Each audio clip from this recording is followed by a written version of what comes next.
দুবাইয়ের মাটির নিচে কোটি কোটি ব্যারেল তেল আছে, আর সেই তেল বিক্রি করে আমরা এই বুরুজ আল খলিফা তৈরি করেছি, ওরা বিশ্বাসই করতে পারবে।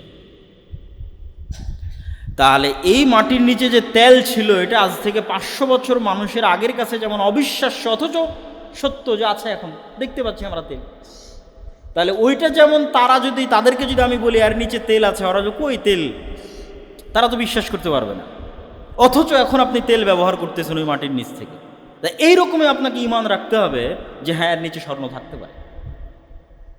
অথবা কেউ কেউ বলেছেন যে আজকের যুগের তেল তো বাস্তব স্বর্ণের চেয়েও দামি, তো হয়তো রাসূল সাল্লাল্লাহু আলাইহি ওয়াসাল্লাম এটার কথাই বলেছে,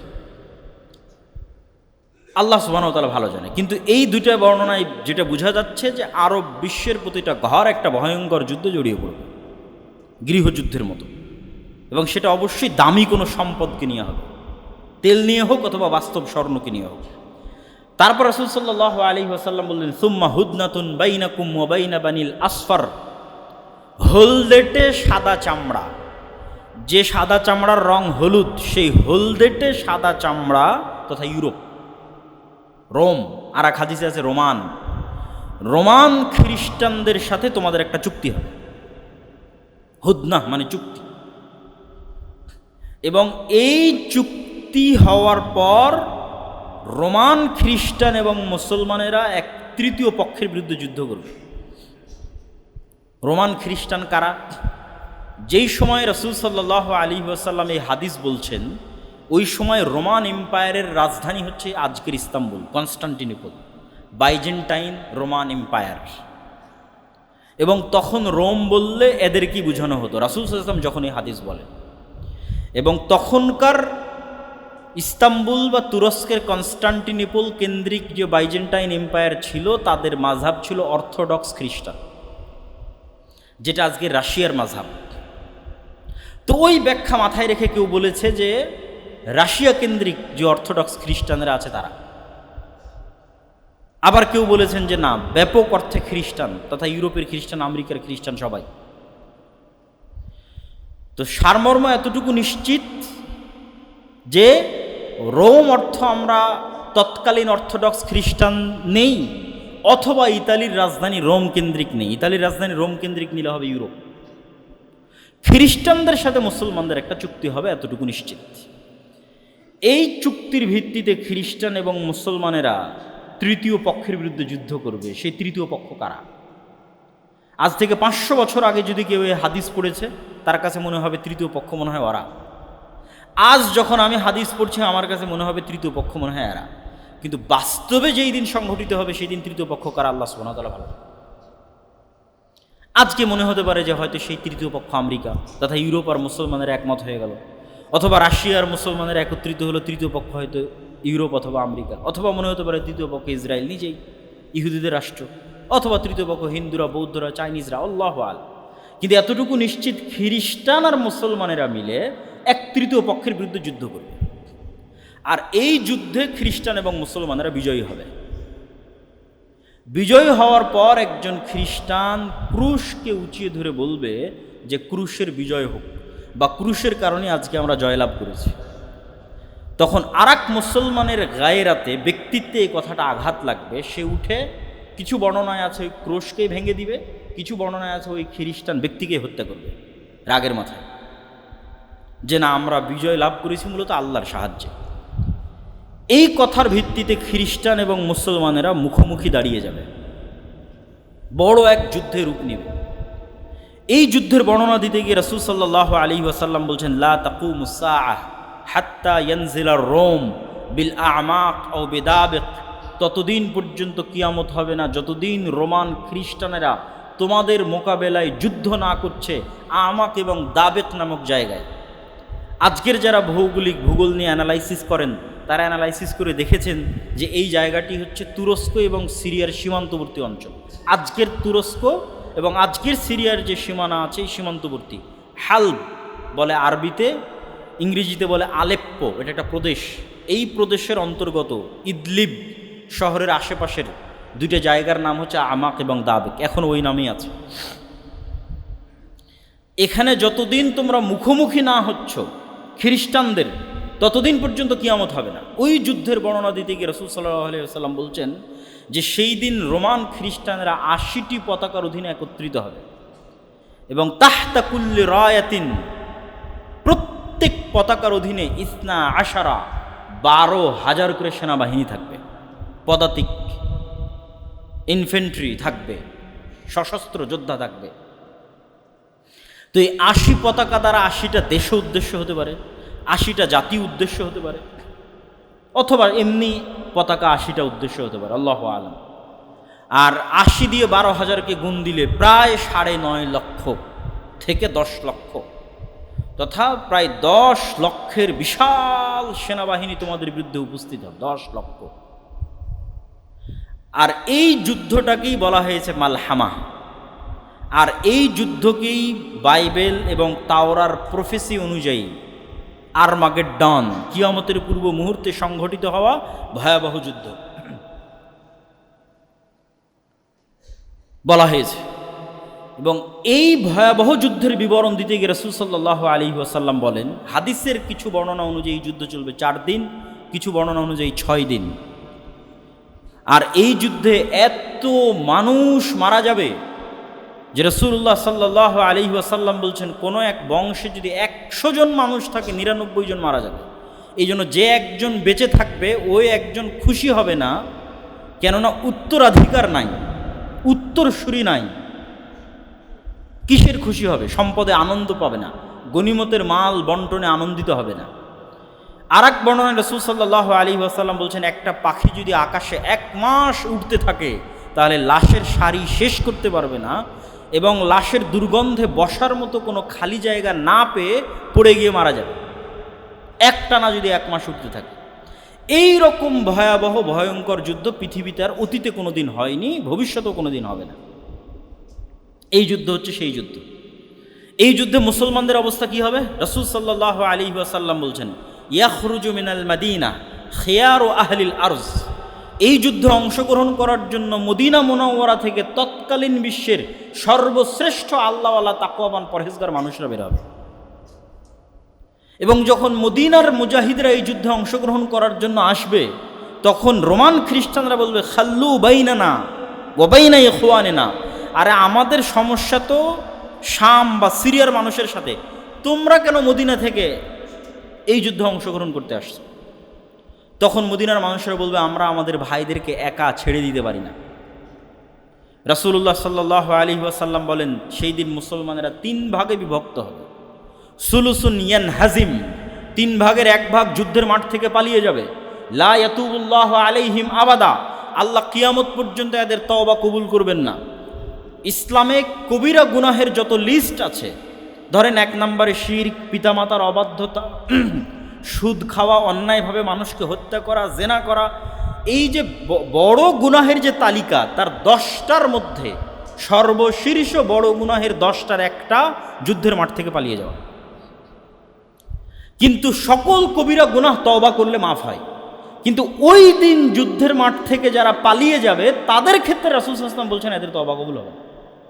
তাহলে 3 ভাগের 1 ভাগ মুসলমান পালিয়ে গেল, 3 ভাগের 1 ভাগ মুসলমান শহীদ হয়ে যাবে। রাসূল সাল্লাল্লাহু আলাইহি ওয়াসাল্লাম বলেন, হুম আফজালুশ শুহাদা ইনদাল্লাহ, আসমানের নিচে জমিনের উপরে ওই 3 ভাগের 1 ভাগ মানুষ যারা শহীদ হবে তারা আল্লাহর নিকটে সবচেয়ে প্রিয় শহীদ পৃথিবীর ইতিহাসের। আর সুলুসুন, 3 ভাগের 1 ভাগকে আল্লাহ সুবহানাহু ওয়া তাআলা বিজয় দান করবেন। হুম লা ইফতানুনা আবাদা, এই যে 3 ভাগের 1 ভাগ মানুষ বিজয় হলো, এরা মৃত্যু পর্যন্ত আর কোনোদিন ফিতনায় পতিত হবে না। মানে এই 3 ভাগের 1 ভাগ মানুষ দাজ্জালের ফিতনা থেকেও মুক্ত থাকবে, এই 3 ভাগের 1 ভাগ মানুষ ইয়াজুজ মাজুজের ফিতনা থেকেও মুক্ত থাকবে। সামনে আর যে ফিতনায় আসুক না কেন, ওই ফিতনায় তারা তাদের ঈমান হারা হবে না, তাদের ঈমান মাহফুজ হয়ে গেছে যারা বিজয়ী হবে। তারপরে ইয়াফতাতিহুনা কুস্তুনতুনিয়া, এই বিজয়ের পর তারা কনস্টান্টিনোপল বিজয় করবে, আজকের তুরস্কের রাজধানী ইস্তাম্বুল। রাসূল সাল্লাল্লাহু আলাইহি ওয়াসাল্লাম বলছেন। তো ইস্তাম্বুল তো এখন মুসলমানদের কাছে আছেই। যখন আল্লাহর নবী হাদিস বলেন তখন ইস্তাম্বুল মুসলমানদের কাছে ছিল না। শুধু তাই নয়, ইসলামের পুরো ইতিহাসের একটা আশ্চর্যজনক পয়েন্ট আপনাদেরকে বলি। মুসলমানেরা যখন ক্রুসেডের যুদ্ধে, যখন ভয়ঙ্কর 200 বছর যাবৎ ক্রুসেডের যুদ্ধে মুসলমানেরা আছে, মসজিদ আকসা হারিয়ে ফেলেছে, তখনও কিন্তু ইস্তাম্বুল, কনস্টান্টিনোপল মুসলমানদের হাতে নাই। যখন মুসলমানেরা মঙ্গোলীয়দের বিরুদ্ধে বাগদাদে আব্বাসীয় খেলাফতের পতন হয়ে যাচ্ছে, তখনও কিন্তু কনস্টান্টিনোপল কুস্তুনতুনিয়া মুসলমানদের হাতে নেই। এগুলোর পরে মুসলমানেরা উসমানী সালতানাতের সময় মোহাম্মদ আল ফাতেহ কনস্টান্টিনোপল বা কুস্তুনতুনিয়া বিজয় করেছে, অনেক পরে। তো আল্লাহর নবী কিয়ামতের পূর্ব মুহূর্তেও কুস্তুনতুনিয়া বিজয়ের ভবিষ্যৎবাণী করছেন। তার অর্থ হচ্ছে হয়তো এই কনস্টান্টিনোপল, এই ইস্তাম্বুল, এই তুরস্ক একদিন মুসলমানদের হাত থেকে বেরিয়ে যাবে। তাহলে না মুসলমানরা বিজয় করবে। আর এক হাদিসে রাসূলুল্লাহ সাল্লাল্লাহু আলাইহি ওয়াসাল্লাম, হে আমার সাহাবীরা, তোমরা এমন এক শহরের কথা শুনেছো, সামি'তুম বিমাদিনাতিন জানিবুম মিনহাল বার ওয়া জানিবুম মিনহাল বাহর, এমন এক নগরীর কথা শুনেছো যার এক পাশে সমতল আর এক পাশে সমুদ্র। তোমরা চিনো এই নগরী, এই শহর? তো বলে হ্যাঁ চিনি। এইটা কোন নগরী? কিছু আলেম ওলামা বলেছে এটাই কনস্টান্টিনোপল, ইস্তাম্বুল। কেউ বলেছেন এটা ইতালির রাজধানী রোম। তো রাসূল সাল্লাল্লাহু আলাইহি ওয়াসাল্লাম বলছেন, লা তাকুমুস সাআ, ততদিন পর্যন্ত যুদ্ধ হবে না যতদিন না ইসহাক আলাইহিস সালাতু ওয়াস সালামের বংশের ৭০,০০০ মুসলমান এই শহর যুদ্ধ করে বিজয় না করছে। আর সেই যুদ্ধ এমন যুদ্ধ হবে, লা ইয়ারমুনা সাহমান ওয়ালা ইয়ালকুনা সিলাহান, তারা কোনো তরবারিও ব্যবহার করবে না, কোনো তীরও চালাবে না, কোনো গুলিও চালাবে না, কোনো অস্ত্র ব্যবহার করবে না, শুধু মুখ দিয়ে উচ্চারণ করবে লা ইলাহা ইল্লাল্লাহু আল্লাহু আকবার। শুধু এই আওয়াজে শহর বিজয় হয়ে যাবে, শহরের দেওয়াল পড়ে যাবে। পৃথিবীর সবচেয়ে পাওয়ারফুল শক্তি হচ্ছে আওয়াজ। এই হাদিস বলে আমি আমার জিকিরের আলোচনায় বলেছি, এই হাদিস বলে যে পৃথিবীর সবচেয়ে পাওয়ারফুল এনার্জি, পাওয়ারফুল জিনিস হচ্ছে আওয়াজ। আওয়াজ আল্লাহ সুবহানাহু ওয়া তাআলা ব্যবহার করে। কুন ফায়াকুন, হও হয়ে যাও। আল্লাহ সুবহানাহু তাআলা আওয়াজ কুন ফায়াকুন, হও হয়ে যাও আদেশের মাধ্যমে সকল কিছু কমপ্লিট করে দেন, সম্পূর্ণ করে দেন। জাদু টোনা থেকে বলেন, মন্ত্র থেকে বলেন, বদনজর থেকে বলেন, সব কিছু আওয়াজের ভিত্তিতে। আবার ওইটা থেকে বাঁচার যে স্ট্র্যাটেজি, সেটাও আওয়াজ। আওয়াজ যেহেতু সবচেয়ে পাওয়ারফুল, এই জন্য উম্মতে মুহাম্মাদীকে আল্লাহ সুবহানাহু ওয়া তাআলার পক্ষ থেকে এমন মুজিজা দেওয়া হয়েছে, পার্মানেন্ট মুজিজা, যেটা মূলত আওয়াজ, সেটা হচ্ছে কোরআন। কেন কোরআন কার আওয়াজ? আল্লাহ সুবহানাহু ওয়া তাআলার। এই জন্য এটা উম্মতে মুহাম্মাদীর পার্মানেন্ট মুজিজা, সবচেয়ে পাওয়ারফুল। তো ওইটা নিয়ে আরও জিকিরের কোনো একদিন আলোচনা করলে সেদিন বিস্তারিত আলোচনা করব। তাহলে কোনো অস্ত্র ছাড়া, কোনো কিছু ব্যবহার করা ছাড়া শুধু আওয়াজ উচ্চারণ করে শহর বিজয় হয়ে যাচ্ছে। আর কেউ বলেছেন এই শহর হচ্ছে ইতালির রাজধানী রোম, তথা ওই যে মালহামা সংঘটিত হলো, ওই মালহামার পরে মুসলমানেরা যেমন কনস্টান্টিনোপল বিজয় করবে, বিজয়ের পর এই বিজয়ের ধারা চলতেই থাকবে, চলতে চলতে ইতালির রাজধানী রোম পর্যন্ত এই বিজয় পৌঁছে যাবে। আর এই বর্ণনা লজিক্যাল। কি জন্য লজিক্যাল? যদিও ওই হাদিসটা জয়ীফ, কিন্তু কনটেক্সট বলছে এটা সম্ভব। কেন সম্ভব? খ্রিস্টানেরা তাদের সর্বোচ্চ শক্তির বহিঃপ্রকাশ ঘটিয়ে ফেলেছে 10 লক্ষ সেনাবাহিনী উপস্থিত করে। তাহলে এই যুদ্ধে যখন তাদের পরাজয় হয়ে গেছে, তাদের তো আর কোনো শক্তি নেই, তারা তো আর কোনো বাধাই দাঁড় করাতে পারবে না। কেননা সর্বোচ্চ শক্তির বহিঃপ্রকাশ ঘটিয়েছে 10 লক্ষ সেনাবাহিনী সন্নিবেশিত করে।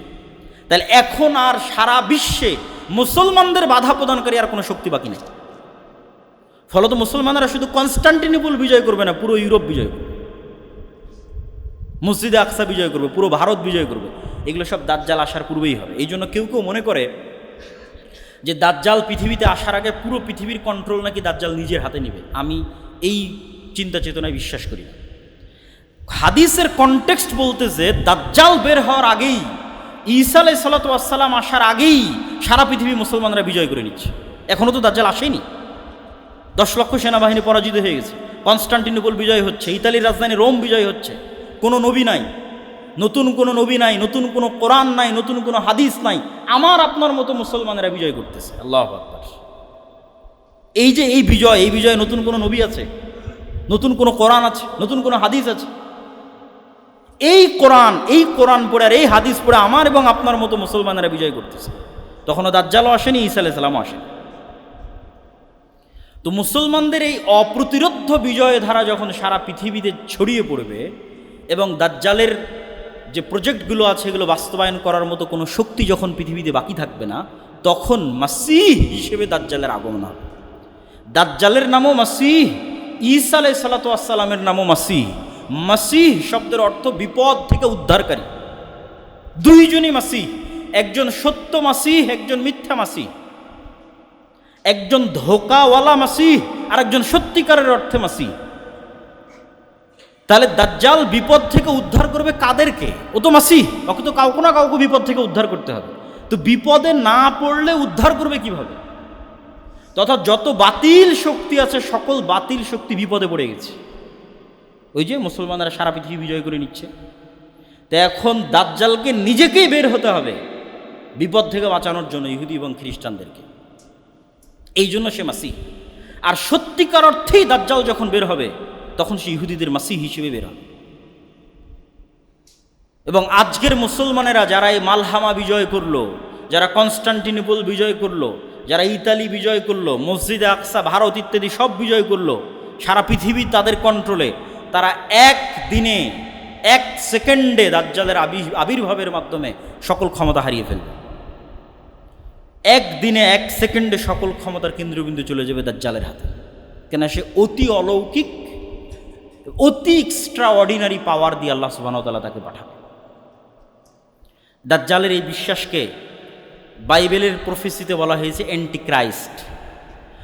তিনটা ধর্মই, ইহুদি, খ্রিস্টান এবং মুসলমান, তিনটা ধর্মই বিশ্বাস করে কিয়ামতের পূর্ব মুহূর্তে একজন মাসিহ উদ্ধারকারী আসবেন। খ্রিস্টানেরা তো এ পর্যন্ত বিশ্বাস করে যে ঈসা আলাইহিস সালাম আসবেন, কিন্তু খ্রিস্টানদের ঈসা আলাইহিস সালাম আসার আমাদের ঈসা আলাইহিস সালামের আসার মধ্যে পার্থক্য কি? খ্রিস্টানরা বিশ্বাস করে ঈসা আলাইহিস সালাম মারা গেছেন, পুনরুজ্জীবিত হয়ে আসবেন। আর আমাদের বিশ্বাস যে ঈসা আলাইহিস সালাম মারা যাননি, আল্লাহ আকাশে উঠিয়ে নিয়েছেন, আবার পাঠাবেন। কিন্তু খ্রিস্টানরাও জানে যে ঈসা আলাইহিস সালাম আসবে। এবং আজকের খ্রিস্টানদের সাথে ইহুদিদের যে ঐক্য, এই ঐক্যের পিছনের লজিকটা কি জানেন? যেখানে ইহুদিরা বিশ্বাস করে মারিয়াম আলাইহিস সালাতু ওয়াস সালাম হচ্ছেন নাউজুবিল্লাহ ব্যভিচারিণী এবং ঈসা আলাইহিস সালাতু ওয়াস সালাম হচ্ছেন অবৈধ সন্তান, নাউজুবিল্লাহ, সেখানে তো খ্রিস্টানদের সাথে ইহুদিদের মার কাট সম্পর্ক হওয়ার কথা। তা না হয় ওরা আজকে জোট হয়ে গেল কী করে? আজীবন এদের মধ্যে মার কাট সম্পর্ক ছিল। তো এটার ব্যাখ্যায় অনেকেই লিখেছেন যে খ্রিস্টানরা বিশ্বাস করে যতদিন আমরা ইহুদিদেরকে জেরুজালেমে প্রতিষ্ঠিত না করতে পারবো ততদিন অ্যান্টিক্রাইস্ট আসবে না, আর যতদিন অ্যান্টিক্রাইস্ট আসবে না ততদিন ঈসা আলাইহিস সালাম আসবে না। ফলত ইহুদিদেরকে হেল্প করে এদেরকে জেরুজালেমে একত্রিত করো, তাহলে অ্যান্টিক্রাইস্ট আসবে, অ্যান্টিক্রাইস্ট আসলে ঈসা আলাইহিস সালাম আসবে। এগুলো আমার যে একটা লম্বা বিস্তারিত ভিডিও আছে এই কিয়ামতের পূর্ব মুহূর্তের ফিতনা সম্পর্কে আল ইতিসাম টিভিতে, সেখানে আরও বিস্তারিত বলা আছে। তো জুমার খুতবাইতে এত সময় পাওয়া যাচ্ছে না। তো আমরা চলে আসলাম দাজ্জালের পয়েন্টে। মুসলমানদের এই যে ধারাবাহিক বিজয়, এই বিজয়ের পরিপ্রেক্ষিতে এবার দাজ্জাল বের হবে। দাজ্জাল সম্পর্কে রাসূলুল্লাহ সাল্লাল্লাহু আলাইহি ওয়াসাল্লামের দুইটা হাদিস না বললেই নয়। একটা হাদিস হচ্ছে তামিম আদ-দারির হাদিস, যে একদিন আল্লাহর নবী মসজিদে নববীতে সব মানুষকে সালাতের বলেছে বসো।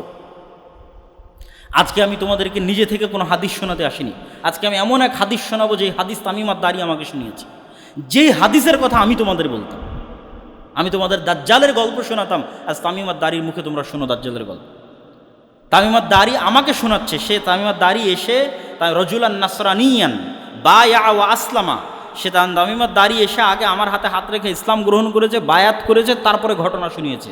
এখন সেই ঘটনা আমি তোমাদের শোনাচ্ছি, যে তামিম আদ-দারি লাখম এবং জুজাম এই দুইটা গোত্রকে নিয়ে নৌকাতে করে, জাহাজে করে, পানি জাহাজে করে আরোহণ করেছিল। 1 মাস লাইবা বিহিমুল মাউজ, সমুদ্রের ঝড় বৃষ্টি বাতাসে কোন দিকে জাহাজ যাচ্ছে বুঝতে পারে না। 1 মাস পর যখন জাহাজ থেমেছে তখন একটা দ্বীপে গিয়ে ভিড়েছে। সেই দ্বীপে যখন তারা নামে তখন দেখে দাব্বাতুন, একটা প্রাণী, যেই প্রাণী এত বেশি লোমে ঢাকা যে লা ইউদরা লা ইউরাফু কুবুলুহু মা কুবুলুহু মিন দুবুরিহি লিকাসরাতি শারি, অতিরিক্ত চুল দিয়ে ঢাকা থাকার কারণে মুখ কোন দিকে আর পিছন কোন দিকে তা বোঝা যাচ্ছে। তখন আমরা বললাম ওয়াইলাক, তোমার ধ্বংস হোক, মা আনতি, কে তুমি? তো বলে, ও উত্তরে বলে আনাল জাসসাস, আমি হচ্ছে গোয়েন্দা। তো প্রাণী কথা বলতেছে, পশু প্রাণী কথা বলতেছে, এইটাতে আশ্চর্য হয়ে তারা মনে করছে তো জিন। আমরা তো কোনোদিন কোনো গরু ছাগলকে কথা বলতে দেখিনি, বাঘ মহিষ ভেড়াকে কথা বলতে দেখিনি, কিন্তু একটা প্রাণীর মতো আকৃতি, এ কথা বলে কীভাবে? তো কিয়ামতের পূর্ব মুহূর্তে আর একটা আলামত আছে দাব্বাতুল আরজ বের হওয়ার, যে প্রাণী কথা বলবে। এবং এটা অসম্ভব কঠিন কিছু না। আর মানুষের তৈরি এআই, আর্টিফিশিয়াল ইন্টেলিজেন্স কথা বলতেছে সবসময় আপনার সাথে, চ্যাট জিপিটি, জেমিনি, তো আল্লাহ সুবহানাহু ওয়া তাআলার তৈরি, যার মধ্যে রূহ আছে, ওর মধ্যে তো রূহ আছে। গরু, ছাগল, মহিষ, ভেড়া কথা বলতে পারবেন? আল্লাহ কথা বলার তৌফিক দিলে কথা বলতে পারবেন। অস্বাভাবিক, অসম্ভব কিছু না। তো তাকে আমরা বললাম তুমি মনে হয় জিন। তো বলে তাহলে আশেপাশে একজন মানুষ আছে, তোমাদের অপেক্ষা আছে, সেখানে যাও। আমি দ্রুত শর্টকাটে শেষ করে দিচ্ছি। আমরা তাড়াহুড়া করে তার কাছে গেলাম, গিয়ে দেখি আযামু ইনসানিন, বিশাল দেহের একটা মানুষ। এই জায়গায় অনেক নাস্তিক যুক্তি স্থাপন করেছে যে এত বিশাল দেহের দাজ্জাল মানুষ আবার কীভাবে হতে পারে, যেখানে রাসূল সাল্লাল্লাহু আলাইহি ওয়াসাল্লাম বলছেন আমাদের পিতা আদম আলাইহিস সালাতু ওয়াস সালাম 60 হাত, 60 হাত মানে 10 তলার সমান উঁচু। তা আদম আলাইহিস সালাতু ওয়াস সালাম যদি 10 তলার সমান উঁচু হতে পারে, তো তার সন্তান দাজ্জাল বড় হতেই পারে। আমরা না হয় সাইজে খাটো হয়ে গেছি, তার মানে দাজ্জাল বড় হবে না, এটা অস্বীকার করার কোনো ওয়ে নাই, যেখানে আদম আলাইহিস সালাম নিজেই 10 তলার সমান উঁচু। এবং জান্নাতে যখন মানুষ যাবে তখন আদম আলাইহিস সালাতু ওয়াস সালামের আকৃতির হবে, পিতার আকৃতিতে মানুষ জান্নাতে প্রবেশ করবে। তো আমাদের দেখে সে জানতে চাইলো, তাকে রশ্মি দিয়ে বাঁধা আছে, লোহার জিঞ্জির দিয়ে বাঁধা আছে। জানতে চাইলো আমরা কারা, আমরা বললাম আমরা এই। তারপরে সে 3টে প্রশ্ন করলো যে নাখাল বাইসান সম্পর্কে বলো, আইনে জোগার সম্পর্কে বলো, বহাইরা তাবারিয়া সম্পর্কে বলো, নাবিয়ুল উম্মিন সম্পর্কে বলো। বহাইরা তাবারিয়াকে ইংরেজিতে বলা হয় লেক অফ টাইবেরিয়া অথবা সি অফ গ্যালিলি, এটা ইসরায়েলের সীমানার অন্তর্ভুক্ত এখন। এবং বাইবেলের প্রফেসি অনুযায়ী, তাওরাতের প্রফেসি অনুযায়ী ঈসা আলাইহিস সালাতু ওয়াস সালাম যত মুজিজা দেখাতেন তার বেশিরভাগ এই সি অফ গ্যালিলির আশেপাশে দেখাতেন। এই জন্য সারা ইউরোপ এবং আমেরিকা থেকে এই sea of Galilee, lake of Tiberias দেখার জন্য খ্রিস্টানরা আসে, ভিজিট করতে আসে। তো বলে ওখানে কি পানি আছে? তো বলে হ্যাঁ আছে। তো বলে অচিরেই সেখানে একদিন পানি থাকবে না। নাখাল বাইসান সম্পর্কে বলো। বাইসান এই শহরটাও বর্তমান ইসরায়েলের সীমানার অন্তর্ভুক্ত একটা শহর। বর্তমান হিব্রু নাম হচ্ছে বাইত শিয়ান। হিব্রু এবং আরবি খুবই মিল সম্পূর্ণ একটা ভাষা, এবং নবীদের নামের উচ্চারণে ইংরেজির সাথে উল্টাপাল্টা হয়েছে আরবিতে, কিন্তু হিব্রুর সাথে হবে না। যেমন ইংরেজিতে গিয়ে ইউসুফকে বলেছে জোসেফ, কিন্তু হিব্রুতে হবে না। হিব্রুতে ইউসুফ, ইউসুফি। হিব্রু এবং আরবি খুবই নিকটস্থ এবং মিলওয়ালা ভাষা। তো ইহুদিদের মূল তাওরাত হিব্রুতে। তো হিব্রু ভাষা অনুযায়ী বাইত শিয়ান, আরবিতে বাইসান। ওখানে একটা খেজুর বাগান আছে, অচিরেই সেখানে খেজুর আবাদ হবে না। আর একটা ঝর্ণার কথা বলো আইনে জোগার। তো তাওরাত এবং বাইবেলের বর্ণনা অনুযায়ী লূত আলাইহিস সালাতু ওয়াস সালামের শহরকে যখন আল্লাহ উল্টিয়ে দিলেন, তখন লূত আলাইহিস সালাতু ওয়াস সালামকে যেই ঝর্ণার পাশে আশ্রয় দেওয়া হয়েছিল সেই ঝর্ণা হচ্ছে আইনে জোগার। এই জন্য আজকের খ্রিস্টানেরাও ওই আইনে জোগার ভিজিট করতে আসে। তো বলে ওখানে যে পানি আছে, এই পানি একদিন থাকবে না। আর সর্বশেষ কি, যিনি লিখতে জানেন না, পড়তে জানেন না, এই নবীর কী খবর? আমাদের নবী মুহাম্মদ সাল্লাল্লাহু আলাইহি ওয়াসাল্লাম লিখতে জানেন না, পড়তে জানেন না। তো বলে তিনি তো এসেছি। এই হলো দাজ্জালের সাথে তামিমুদ দারির কথোপকথন। এই কথোপকথনের পর রাসূল সাল্লাল্লাহু আলাইহি ওয়াসাল্লাম বললেন যে দাজ্জাল পৃথিবীতে বের হবে, 40 দিন পৃথিবীতে থাকবে। তার প্রথম দিন হবে 1 বছর, দ্বিতীয় দিন হবে 1 মাস, তৃতীয় দিন হবে 1 সপ্তাহ, আর চতুর্থ দিন থেকে বাকি 37 দিন হবে স্বাভাবিক দিন। তথা ইন টোটাল 1 বছর 2 মাস 14 দিন পৃথিবীতে অবস্থান করবে দাজ্জাল।